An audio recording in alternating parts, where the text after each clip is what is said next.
Bien-aimé le Seigneur, dans la parole de Dieu, on nous parle des dons spirituels que Dieu a mis dans son Église, des dons que Dieu a donnés aux hommes.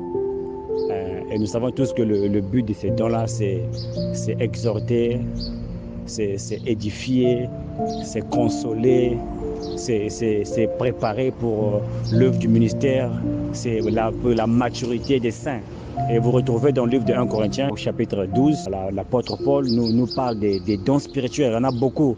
Et lorsqu'on voit dans Éphésiens chapitre 4, à partir du verset 11, on voit qu'il y a aussi 5 sont des dons qu'on appelle les ministères. Parce que lorsqu'on dit ministère, ce n'est pas forcément prêcher la parole de Dieu. Parce que le ministère, c'est un ministre, c'est un serviteur, il sert les autres.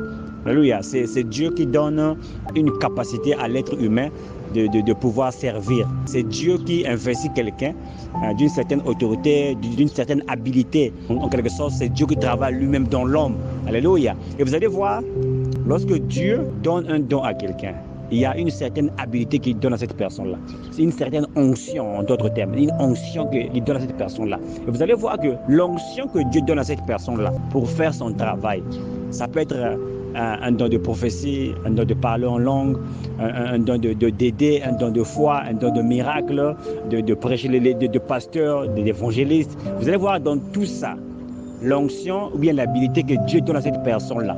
Ce n'est pas pour la personne qui reçoit cette habilité, ou bien l'onction que Dieu donne à cette personne pour faire une œuvre. Cette onction-là ne lui bénéficie pas directement.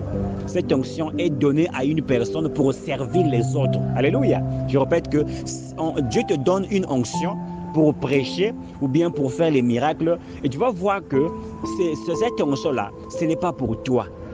Elle a été confiée pour servir les autres. Alléluia. Tu peux prier pour un malade, mais toi-même, tu n'arrives pas à prier pour ta propre maladie. Vous allez voir que c'est un principe que Dieu a essayé un peu de manifester partout dans la nature. Vous ne verrez jamais un arbre qui va manger ses propres fruits. Alléluia.